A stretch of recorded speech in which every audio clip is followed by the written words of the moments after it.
بسم اللہ الرحمن الرحیم۔ احکام امامت مصلی رسول صلی اللہ علیہ وسلم کے وارث، تجھے سلام۔ امام بننا ایک بابرکت سنت اور عظیم دینی منصب اور سعادت ہے۔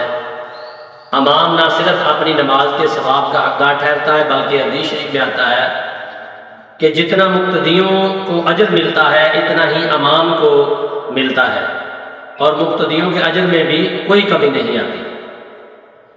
محترم سامعین، حدیث شریف میں آتا ہے کہ امام اور مؤذن کو ان سب کے برابر ثواب ہے جنہوں نے ان کے ساتھ نماز پڑھی۔ دوسری حدیث مبارکہ میں ہے، ایک صحابی رسول صلی اللہ علیہ وسلم نے عرض کی، سیدی یا رسول اللہ صلی اللہ علیہ وسلم، مجھے کوئی ایسا عمل ارشاد فرما دے جس سے میں جنت میں داخل ہو جاؤں۔ تو آپ صلی اللہ علیہ وسلم نے فرمایا، مؤذن بن جاؤ، تم جنت میں چلے جاؤ گے۔ اس نے عرض کی، سیدی یا رسول اللہ، مجھے طاقت نہیں کہ میں مؤذن بنوں۔ تو آپ صلی اللہ علیہ وسلم نے فرمایا، امام ہو جاؤ، جنت چلے جاؤ گے۔ کہنے لگا، سیدی یا رسول اللہ صلی اللہ علیہ وسلم، مجھ سے اس کی بھی طاقت نہیں۔ تو آپ صلی اللہ علیہ وسلم نے فرمایا، پھر تو امام کے پیچھے قریب ہو کر نماز پڑھا کر۔ تو قربان جاؤں امام کی شان پر جو حضور صلی اللہ علیہ وسلم نے بیان فرمائی، جو امام کے قریب نماز ادا کرتا ہے اللہ تعالیٰ اسے بھی جنت عطا فرما دیتا ہے۔ اسی بنا پر آپ صلی اللہ علیہ وسلم نے فرمایا کہ امام ضامن ہوتا ہے اور مؤذن امانت دار۔ اللہ تبارک و تعالیٰ اماموں کو ہدایت فرما اور مؤذنوں کو بخش دے۔ یہ آپ صلی اللہ علیہ وسلم نے دعا فرمائی امام اور مؤذن کے حق میں۔ دوسری حدیث مبارکہ میں ہے، روز محشر امام تمہاری طرف سے اللہ تبارک و تعالیٰ کے پاس شافی ہوگا، بس اگر تم اپنی نمازوں کو پاکیزہ کرنا چاہو تو جو تم میں سے بہتر ہو اس کو امام بناؤ۔ یعنی کہ قیامت والے دن امام شفاعت کر کے اپنے مقتدیوں کی، اپنے نمازیوں کی، ان کو جنت میں لے جائے گا۔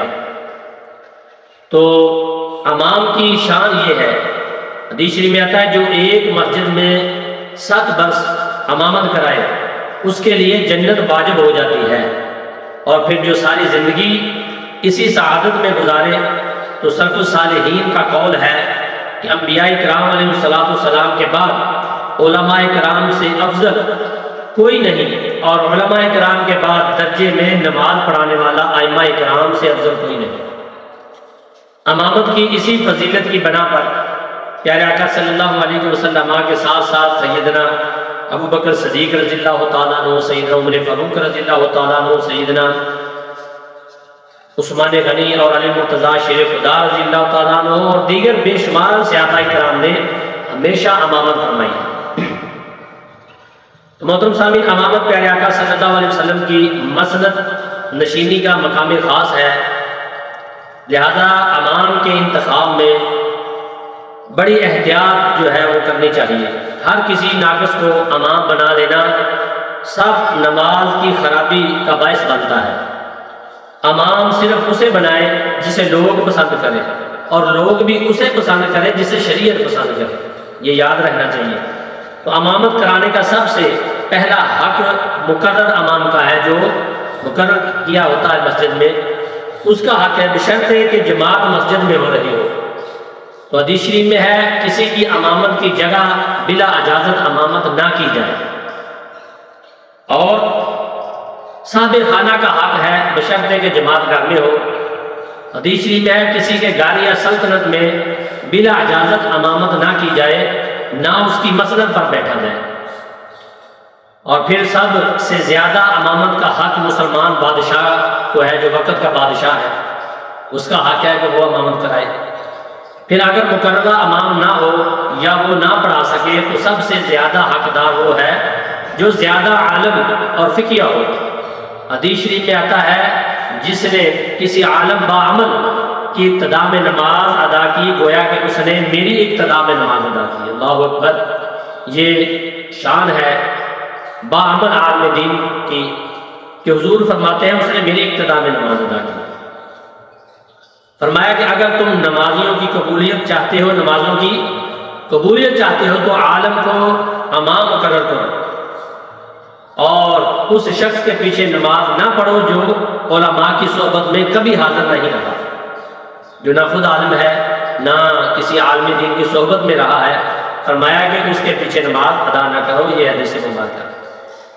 پھر فرمایا جو بغیر علم کی امامت کرائے وہ اس کی طرح ہے جو سمندر کی پیمائش کرے لیکن کمی پیشی نہ جانتا ہو، اور ضروری ہے کہ نماز و طہارت کے مسائل سب سے زیادہ جانتا ہو۔ حدیث شریف میں امامت وہ کرائے جو سب سے زیادہ فقیہ ہو، یعنی کہ فقہ کے مسائل جانتا ہو نماز کے۔ اور امام اعظم ابو حنیفہ طبری رحمۃ اللہ علیہ کے نزدیک امامت کے لیے زیادہ بہتر وہ شخص ہے جو نماز سے متعلقہ احکام شریعہ، شروط اور ارکان، سنن و مستحب کا زیادہ جاننے والا ہو۔ ما تجزو بہ الصلاۃ کی مقدار قرات جو ہے وہ اچھی طرح ادا کر سکتا ہو۔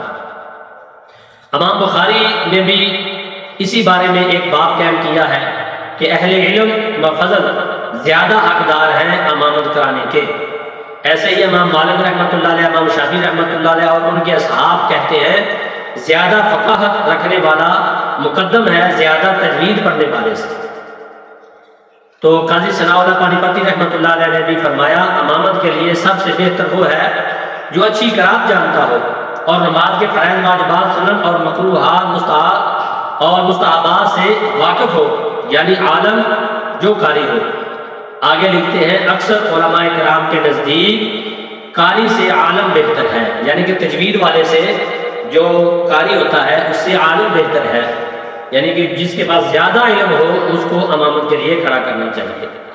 اور صحابہ کرام میں زیادہ قاری وہ ہوتے تھے جو قرآن کریم کے زیادہ عالم ہوتے تھے، لہذا امامت کے لیے مقدم وہ جو عالم ہونے کے ساتھ ساتھ قاری بھی ہو۔ حدیث شریف میں آتا ہے پیارے آقا صلی اللہ علیہ وسلم نے فرمایا میں اپنی امت کو 6 باتوں سے ڈراتا ہوں۔ وہ کون سی ہے؟ فرمایا کہ ایک بات یہ ہے کہ مجھے ان لوگوں سے اندیشہ ہے جو قرآن کو گانے کے طور پر، گانے کی طرز پر پڑھیں گے اور ایسے شخص کو امام بنائیں گے جو علم فقہ میں زیادہ نہیں ہوگا، صرف آواز بنا کر گانے کی طرح ان کو قرآن سنائے گا۔ فرمایا ایسے شخص کو میں ڈراتا ہوں۔ نمبر 2 پھر فرمایا جو اچھا قاری ہو۔ نمبر 3 فرمایا امامت کرائے جو زیادہ اچھی طرح قرآن پڑھنے والا ہو۔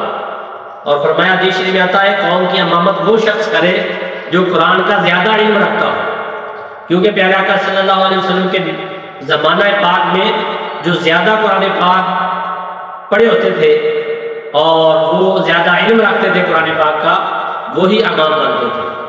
اس لیے یہ ضرور یاد رکھیں کہ یہ افضلیت اس قاری کو حاصل ہے جو قرآن تجوید کے ساتھ پڑھتا ہو اور مسائل نماز زیادہ جانتا ہو، یہاں محض حافظ قرآن ہونا مراد نہیں۔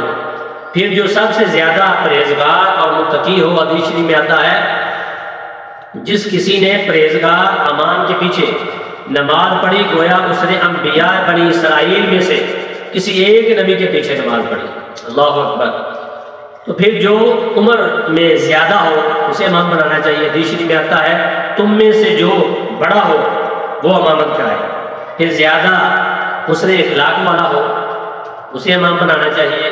پھر نورانی صورت و سیرت والا یعنی تہجد گزار، کیونکہ ان پر خصوصی کرم کی وجہ سے ان کا چہرہ زیادہ نورانی اور چمکدار ہوتا ہے۔ پھر اچھے اور معزز صحب و نسب والے کو امام بنانا چاہیے۔ پھر جس کی آواز قرات میں اچھی ہو اور زیادہ مالدار جس کی لوگ عزت کریں اسے امام بنانا چاہیے۔ پھر صاف ستھرے لباس والا ہو۔ پھر جس میں کوئی چیز دینی ترجیح والی ہو، اتفاق رائے سے امام بنانا چاہیے، یا پھر قرہ اندازی کر لے اور اگر ان ترجیحات سے ہٹ کر کسی کو امام بنایا تو برا کیا۔ پھر قرہ اندازی کرے اور اگر ان سے ہٹ کر امام بنایا تو برا کیا۔ اور فرمایا اگر مقررہ امام خود موجود ہو تو اس کے پیچھے بے شک جتنے فقہ اور قاری ہو مقرر امام ہی امامت کا زیادہ حقدار جو ہے وہ بنتا ہے۔